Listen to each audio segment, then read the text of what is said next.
Hey everyone, welcome to the Apex Podcast. It's Jawad here as always.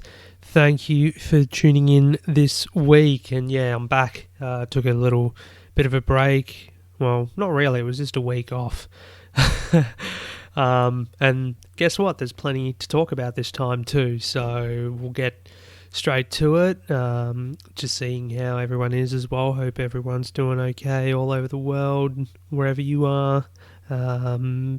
A lot of stuff going on at the moment. Just following the latest updates today from the Australian government as to when our restrictions and stuff are going to lift and everything, kind of 3 stages or whatever he's talking about, the Prime Minister, Scott Morrison, ScoMo.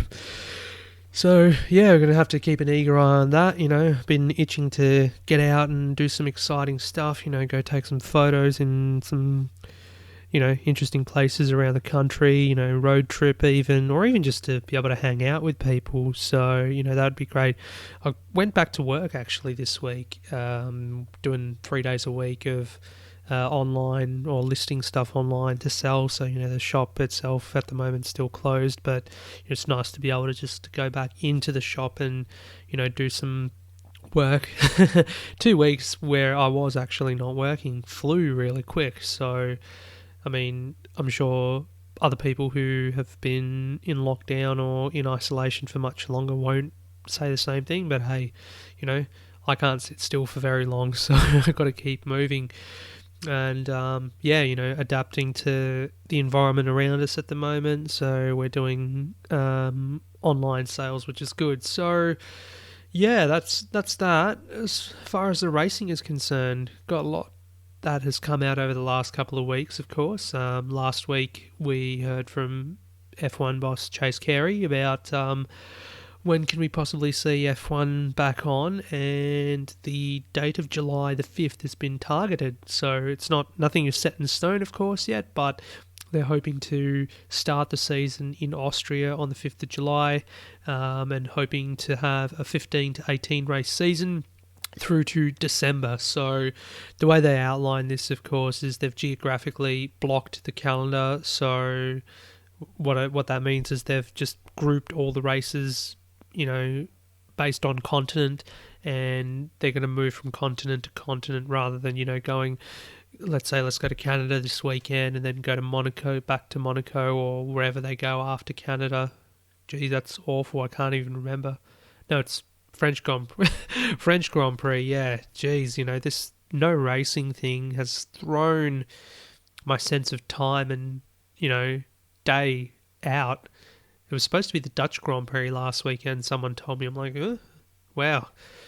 We are in May, of course, now, because, March felt like it was went on for 10 years, and then April kind of just flew past, but then, it doesn't feel like time's moving, given that all us racing fans or whatever, we base all of our calendars and everything around when a race is on, whether it's F1, MotoGP or Supercars, IndyCar, whatever you guys watch, Formula E. So yeah, we're going to be in Europe for August and September, then moving through to Eurasia in kind of September, end of September, and Asia in October, and then the Americas in November. So you'd imagine that would be races like Texas, Mexico, Brazil, and then of course finishing off in the Gulf, in the Middle East, in December. So they've already specifically mentioned Bahrain will move to that particular time of the year now to come before Abu Dhabi, and then the season finishing off in Abu Dhabi. They've also said that early races will be without fans. Silverstone and Hungary have been the first to confirm officially that they'll be holding their races behind closed doors. So you could picture this sort of going on for a while. I don't think there would be mass gatherings anywhere, anytime soon, even if we get to, say, October, depending on everything. It's all a big what if at the moment. That's the thing. It's good that we're outlining plans and the relevant biosecurity measures as well. Because health and safety is a big priority. How much staff can you have on site too? On average, it takes about 1,000 people at a Grand Prix, not including fans and extended parts of the media. So, like, get your core media people in, of course, marshals, your caterers, who can cater to just the, teams and crews and all that, all that sort of stuff, your medical people. It's a big thing putting on a Grand Prix, which is why, when it came to cancelling the Australian Grand Prix and then what would happen in subsequent weeks for subsequent races, it was like, well, there's too many people. There's too many people that have got to travel from one country to another.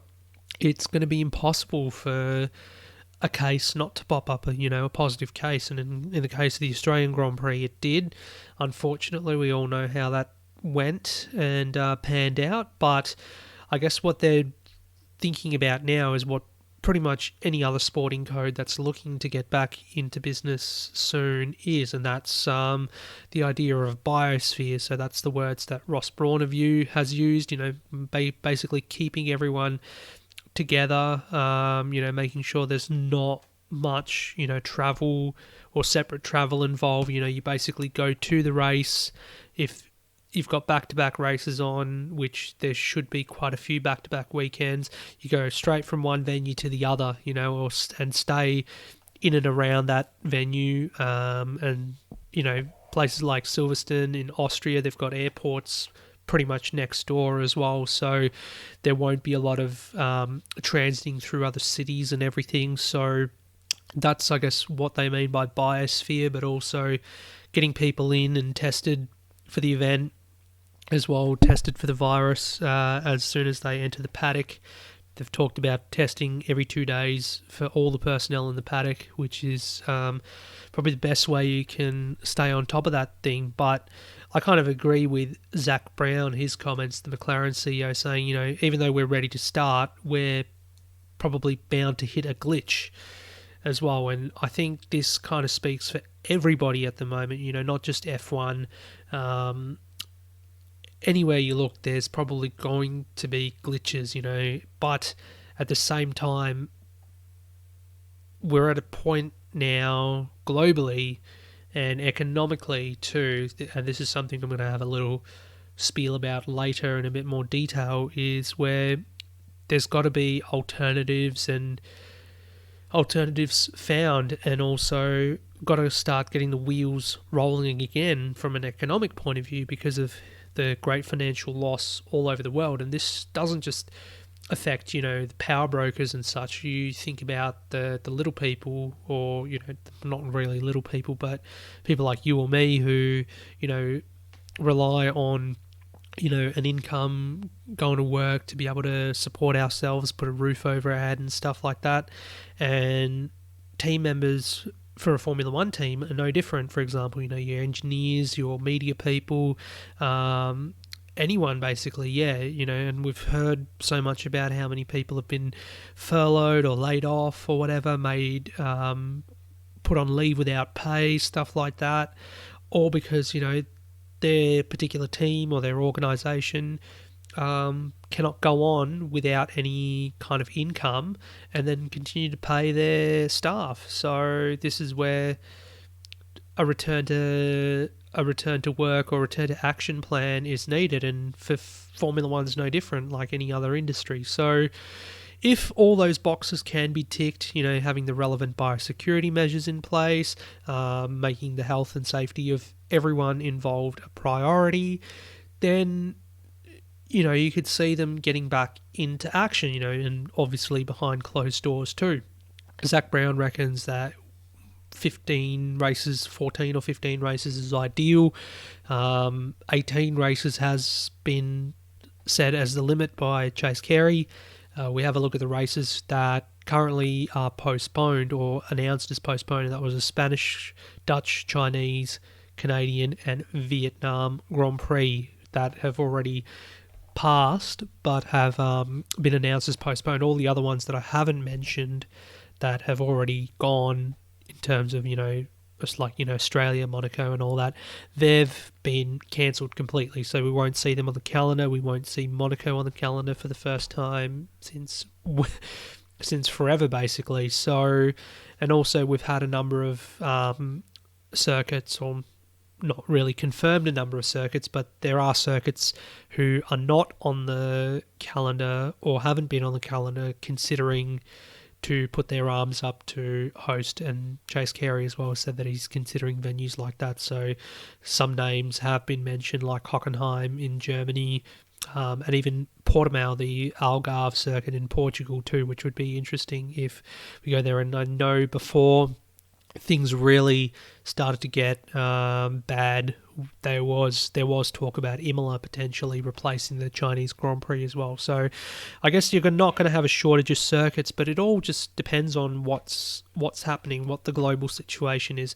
Travel restrictions as well is a big thing. I know I've been following closely about what's going on here in Australia with travelling between borders being restricted. I know you can go between New South Wales and Victoria, but you can't go into South Australia, or you can't go up to Queensland, and that's affected planning for other like our local sporting codes like AFL and NRL, basically getting special, if they got special permission or whatever, to be able to do that. But internationally, when you're looking at crossing international borders, it's probably going to be a lot more trickier to do so. So it all depends on that. I know there's quite a few people saying, yeah, well, we're kind of moving out of that danger zone with weather-wise. We're getting into warmer climate, especially in Europe, and we should see less cases, but it's impossible to say. You can't predict these things. So I guess, like any organisation looking to get back into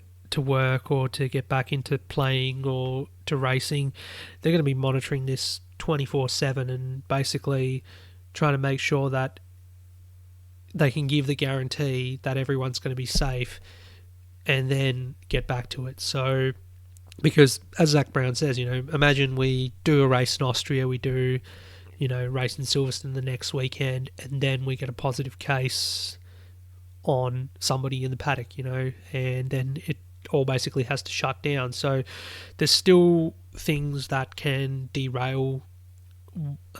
possibly derail the season, and I kind of agree with that when we're dealing with something like this, it's hard to predict that we're going to be completely in the clear in the date on the date that they've targeted to return, which is July the 5th. So, it's hard to predict. There has been talk about potentially racing at the same circuit twice as well. I know it's been brought up quite a bit. I'm particularly not, a fan of that idea, because it's going to be the same no matter what, so one weekend you do it this race here, race in the same place the next weekend. What's going to change? I know I was listening to the Outlap podcast last week, and the guys on there were saying that they could use different tyre compounds for the different races. So, one weekend, say in Austria, you use, C5 to C3 tyre, and then from the next weekend you use C3 to C1 or something like that. So that could be one way of mixing it up. Format changes as well, 2-day weekends, have qualifying on the Sunday, or reverse grid races, stuff like that.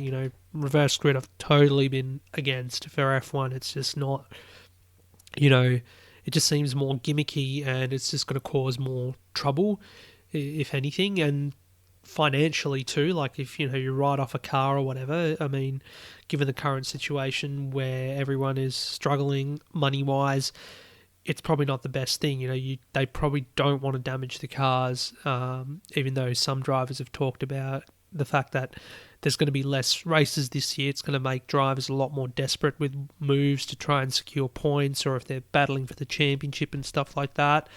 And quickly, while we're on the subject of money too, the plan, as outlined by Ross Brawn now, is to reduce the budget cap that was supposed to come in next year by $30 million US.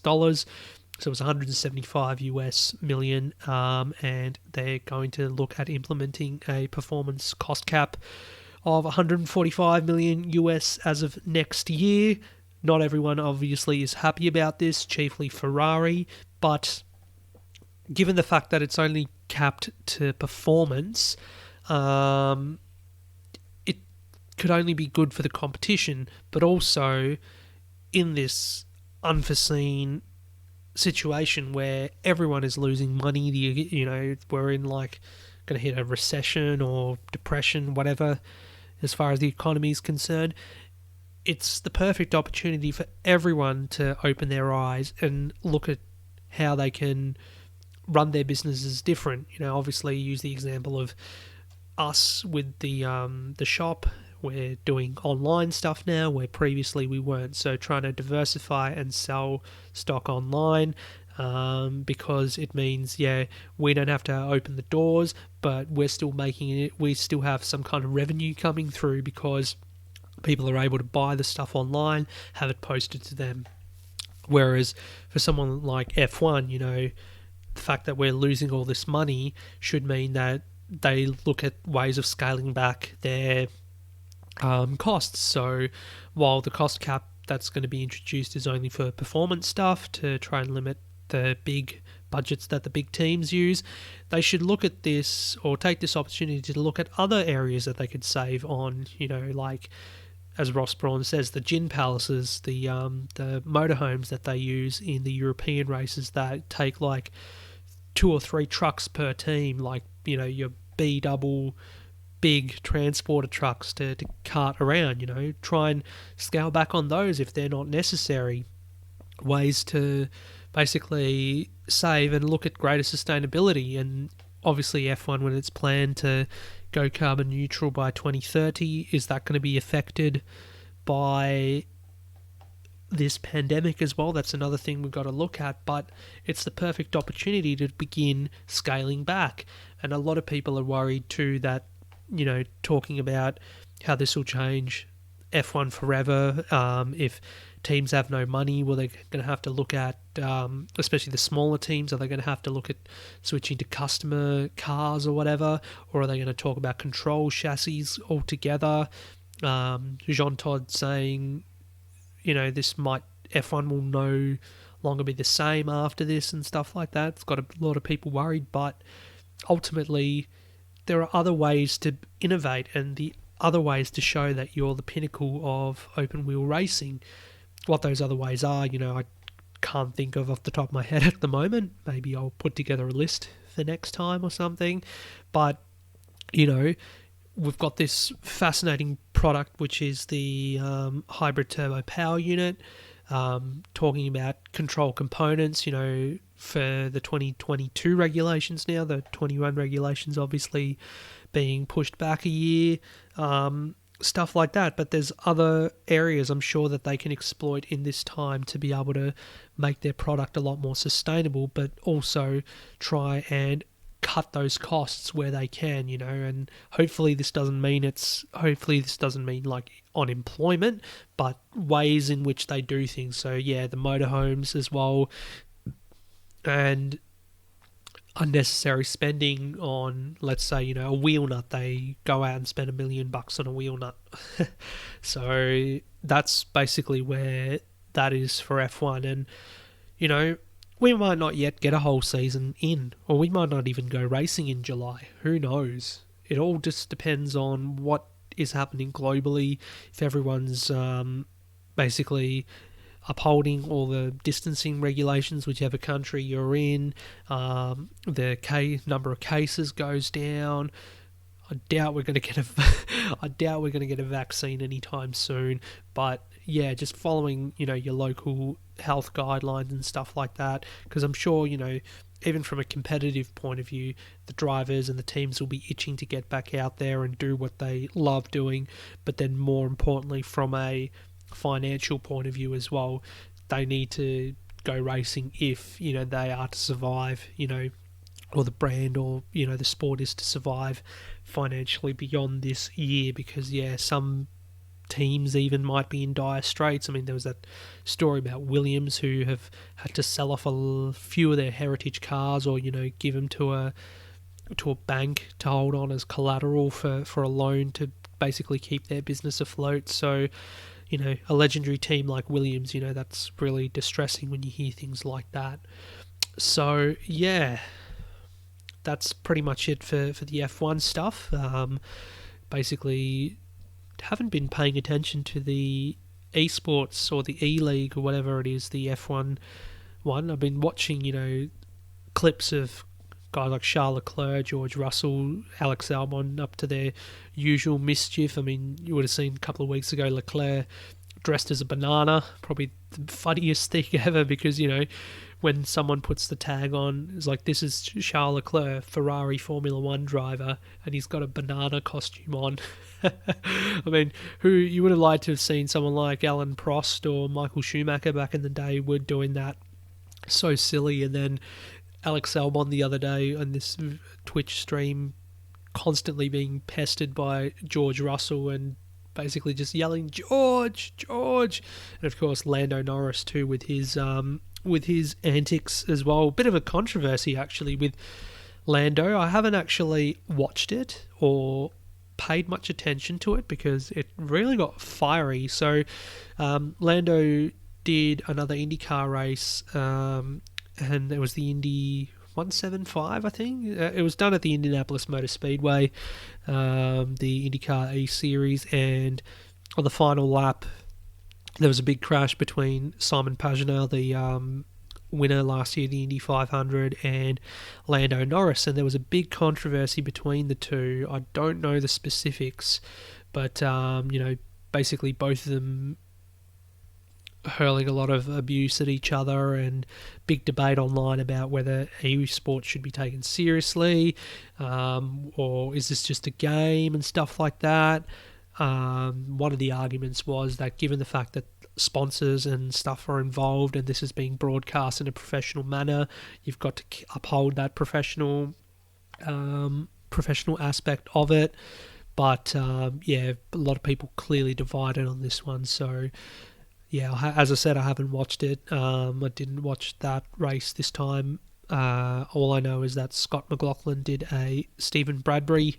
If anyone knows who Stephen Bradbury is, the Australian Olympian who won the ice skating or something to do with ice race because everyone else fell over. So yeah, because these guys crashed out, Scotty ended up winning that one.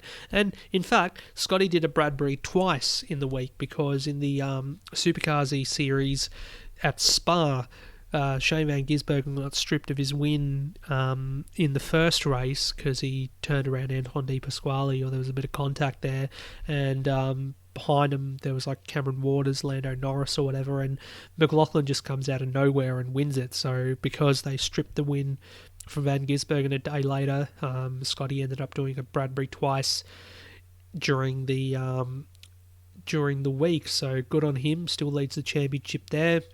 Last week, actually, there was a couple of good races in North America. So there was the Montreal race, seeing Supercars at the Circuit Gilles Villeneuve. That was great.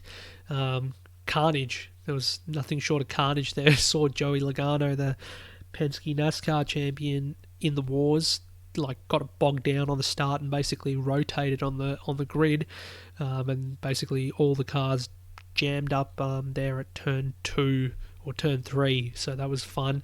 And then we saw Jamie Whincup actually win a race at Watkins Glen, and Watkins Glen, I love that circuit. Whenever I play it on Forza Motorsport in a supercar, actually, I've always done that, especially for the first couple of corners, that high speed chicane that you get with the banking as well. So good, so fun. So that was last week's races. Then this week, obviously, in Spa, we had Lando Norris join as well. So good. Blocked the pit lane in the second race, so that was quite kind of funny, getting a bit funny there. And then we had wildcard in Brock Feeney, the young Super 2 racer, winning the second race in the reverse grid. So good on him for doing that. And again, the Supercars E-Series winning the race of the E-Series. And I know I checked out the Formula E one as well after we spoke about it on the Regen podcast a couple of weeks ago, and that's been pretty good as well. They've all been well behaved kind of thing. So it's just the F1 one that's kind of just lagging behind in terms of being entertaining, and just lack of having all the drivers there too, I think makes a big difference. If we had the entire Formula One grid doing it, it would be a lot more interesting. And I know Sebastian Vettel has ended up getting himself a sim rig and has been doing some races. I don't know which category or whatever he's doing it in, or which game, but yeah, Seb's on board. But I doubt you'd get Kimi or even Lewis Hamilton involved. But although Hamilton does stuff with Gran Turismo because he's got the partnership with them, so yeah, but I haven't really seen him much pop up on the internet doing sim racing and stuff like that. So yeah, and I guess while we're still on Supercars, a couple of weeks ago now, or was it last week? My last week racing revisitation article that I did was on Bathurst 2014. I said for ages that I was going to do Bathurst 2014, rewatch the race and write something about it, and finally I did. The most up and down race in great race history. Chaz Mostert coming from last to finish first and not even leading a lap all day and taking the lead of the race, with a couple of corners to go. So, 8 hours later, this is what happens. We had big drama even before the race started, Whincup, David Reynolds, they crashed out in qualifying, didn't even make the shootout. Chaz, of course, got done for overtaking under a red flag or whatever, so that was him disqualified. And starting from the rear, you had Craig Lowndes crash into Warren Luff, obviously Luffy driving the HRT car with Garth Tander before the top 10 shootout, so that actually took out the HRT entry of Luff and Tander before the race, and that was a shame because those guys, have always been a strong combination but didn't really get the results that they wanted to at Bathurst together. So it was sad seeing those guys out, but SVG on pole in the VIP Pet Foods Techno car. Such a sick livery. I loved it. VIP Pet Foods. I mean, when Gizzy was at Techno, they've always had cool liveries, VIP Pet Foods, and then the Darrell Lee Sticks thing, which got me addicted to Darrell Lee, the Sticks candies. I'm sure a lot of people would have got addicted to Sticks back when they were together, that partnership. So we had those guys on pole. Scott McLaughlin in the Volvo took the lead at the start. Basically did a big dive bomb going into the first corner. I think Jason Bright stalled it. Mark Winterbottom was up there as well, of course, driving with Steve Owen that year. But unfortunately, both those guys, SVG and Scotty, they bowed out at the end, before the end of the race. Shane with the stall in the pit lane, of course, leading the race and coming in for that second to last pit stop, and then Scotty, of course, hitting the wall at the cutting, kind of being pushed wide by Shane. No contact there, but yeah, just got pushed a bit too wide and ended up just tagging the side of the wall, which is enough to really end your day. And it was interesting because McLaughlin's teammate at Volvo GRM, Robert Dahlgren at the time, he only a few laps before had done the same thing, hit the wall at the cutting, and that's what brought out the safety car. And then after that safety car, it was Scotty's turn to meet the wall at the cutting. So, yeah, and when you look at what's their career paths afterwards, I guess Shane, going to Triple Eight to Red Bull, won the championship in 2016, yet to actually win a Bathurst 1000. I'm sure that'll be on his mind if we do get racing again this year in Supercars, that he'll be targeting a Bathurst win. Scotty, of course, last year, the win for DGR Team Penske. Still, when you talk about it, it's got a bit of a sour taste, or leaves a bit of a sour taste. I'm sure there'd be people out there who are still very filthy about it. Obviously, in the record books now, the Saturday pole position no longer exists. Chaz Mostert's the one who technically had pole for the race in last year, but McLaughlin, I guess he'll be wanting, I'm not going to say a legitimate win, because in the timing sheets and in the history books, he won that race last year. There is no official asterisk next to it, even though a lot of people will feel that it should be that way. But I'm sure he'll be wanting another win as well to make it, or to basically shut those people up who feel like he didn't win it fair and square last year. So that was those guys, their race done. They're Had trouble at turn 2 all day. Obviously that's where we had the track breaking up, which was saw that red flag during the middle of the race, and teams were allowed to work on the cars. They weren't allowed to refuel or put new tyres on, but they could tune up the cars, which gave some people an advantage, didn't more so to others. We had likes of James Moffat, Taz Douglas driving together in the Norton Hornets, the bright yellow Nissan Altimas back then. They ended up in the wall there a couple of times and still finished on the podium, mind you. So, he made key moves, did Moff at the end of the race. They weren't fuel compromised, which was a good thing, and he ended up finishing second. First time in ages he had Nissan on the podium at Bathurst, and of course the Moffat name too. Obviously his father, Alan Moffat, synonymous with Bathurst back in his days racing in the Ford. So Moffat and Douglas hit the wall a few times. They patched up the car, sent it back out there and won. Scott Pye, unfortunately, not so lucky. He did hit the wall, but then it was, going into the chase, he hit something and that ended his race. And of course, Paul Morris as well, co-driving with Chaz Mostert, came out of the pits, cold tyres, cold brakes, and ran across the debris and hit the wall, and this was before they had the red flag. There was a late race crash too between Lee Holdsworth and Russell Ingall.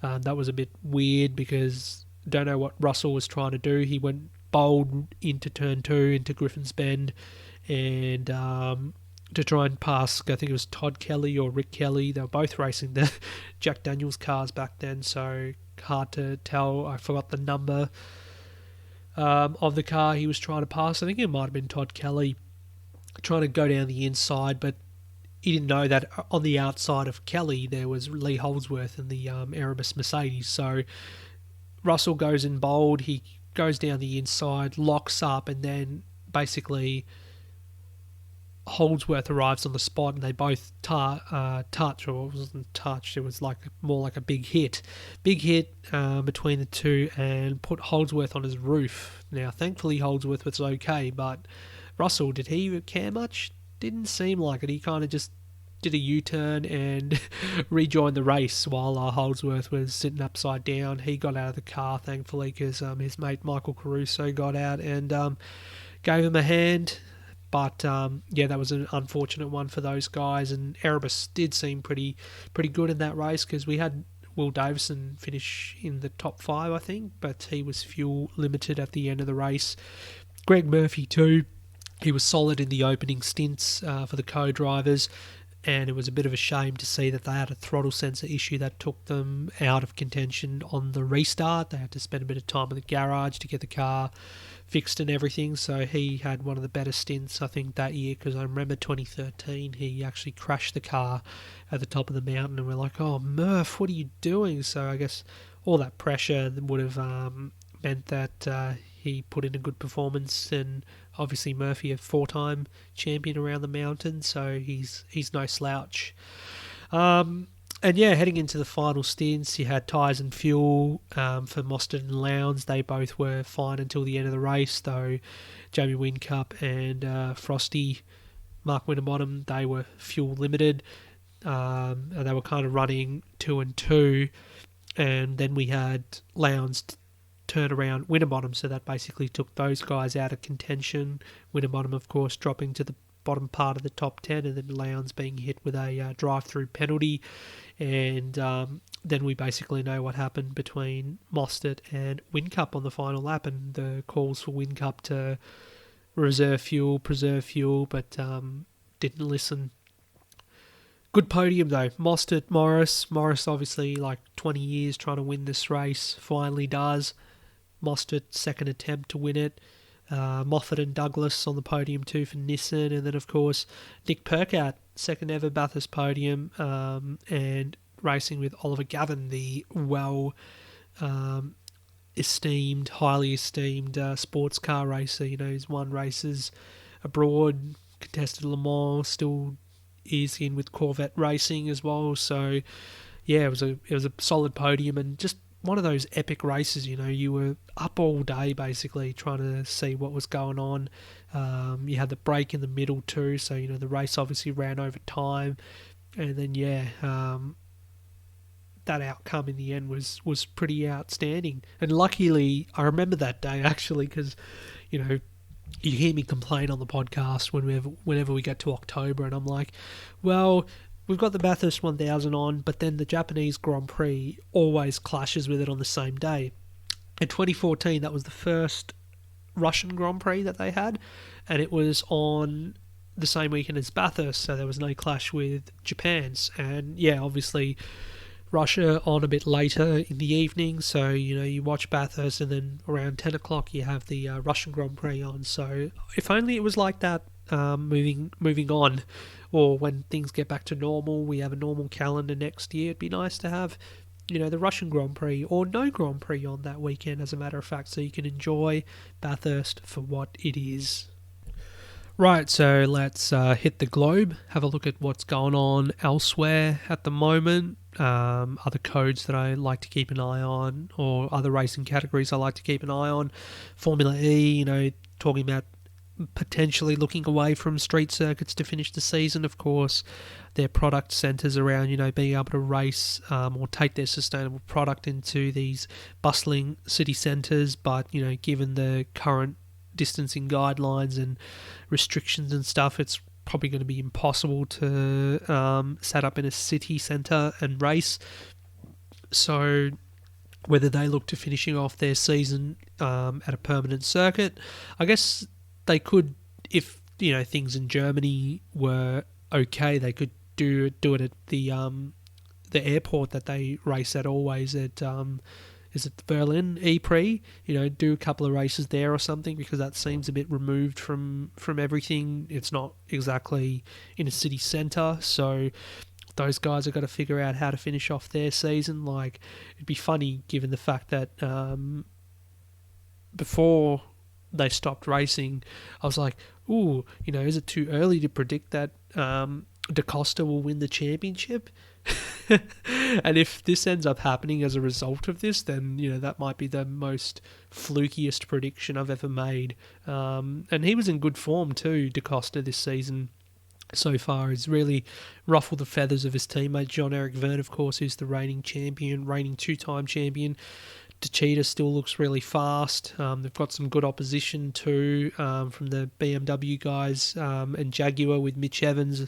I know Dino from Regen is big on Mitch Evans, so he's really come online this season, and it'd be a shame, obviously having a truncated season, that we wouldn't see the full potential of all these competitors. Like, if we had a full season, how it would ebb and flow as Formula E does, with all the different winners that we have and everything. So it'd be a shame. And this is, I guess, for every competition, food for thought, whether do you put an asterisk against 2020 for every single sporting competition if they do get to start running again, because obviously it's going to be shortened, or they look at different formats and stuff like that. Whether whoever becomes champion or wins this season in whichever sport, is it going to be, the same as if they won a normal season? I mean, I see no difference, because, you've still been able to complete the required amount of races or the required rounds, whether, for football or for cricket or basketball or whatever. It's if it was like cut halfway, like if it was stopped prematurely, where you'd be like, oh, that's a bit unfair because we didn't get to see out the remaining races or whatever to see if this guy or this competitor or she would be able to make a comeback or whatever. So that's the Formula E side. Obviously a lot going on with NRL in Australia here. The Rugby League, National Rugby League, looking to restart on May 28th. They got special dispensation to be able to fly the New Zealand team, the Warriors, over, and they're in isolation in Tamworth. They flew directly to Tamworth Airport, of course, and of course the Queensland teams have been given permission to travel from their respective places, so Townsville, Gold Coast and Brisbane to into Sydney or to New South Wales to play their games, and then they can go back home, fly back home, which they were doing for the first two rounds when we did announced the restrictions and everything, and they basically flew in, then did their game, fly back out. So there's no need to stay in hotels and stuff like that. A lot going on, I guess, with the whole vaccination thing as well in regards to them. There's been guidelines that, if you don't get vaccinated, all players have to undergo a mandatory vaccination, get the flu shot. If you don't, then, you got to sign a waiver, which has really struck a lot of people because, there's people out there with, whether it's religious beliefs or personal beliefs or whatever, that are opposed to vaccination, whether it's safe for them to be allowed to play or whatever, especially in a full contact sport too, body contact. You're touching the ball and everything. The ball moves around real quickly, so that's something that's kind of sparked a bit of a debate here. The AFL, of course, haven't firmed up plans for a restart yet. They talk about quarantine hubs, perhaps having 6 teams play in one stadium, have 6 teams in another stadium, and 6 teams in the other. So that's kind of been the talk around here. The NRL a bit more aggressive with their plans to restart. There's been a few controversies too with players not obeying distancing laws and everything either. They've been fined and had all sorts of penalties come out.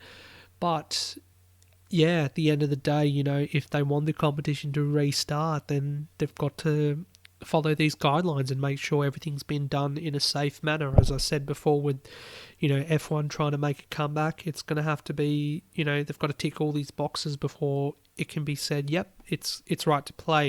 And of course, looking for government guidelines as well, that's a big thing at the moment. And of course, NBA potentially looking at utilising Disneyland or the ESPN facilities nearby to finish their season too, because around now is when we be getting into playoffs normally as well, and I guess big ramifications for the guys there too. You look at teams like the Lakers with LeBron James.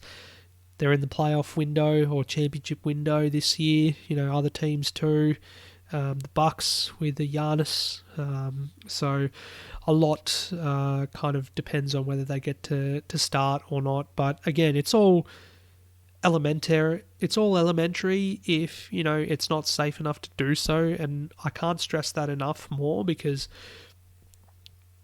as much as I love sport and I want to have stuff to be able to watch or, cheer on my team or whatever, or do my live blogging for Formula One and to be able to report on Formula One and Supercars and all that, if it's not safe to do so, or if it's not safe to be able to compete or to race or whatever, then that's fine. You've got to wait until it's good enough, or the conditions are fine to be able to do so, following government advice and everything.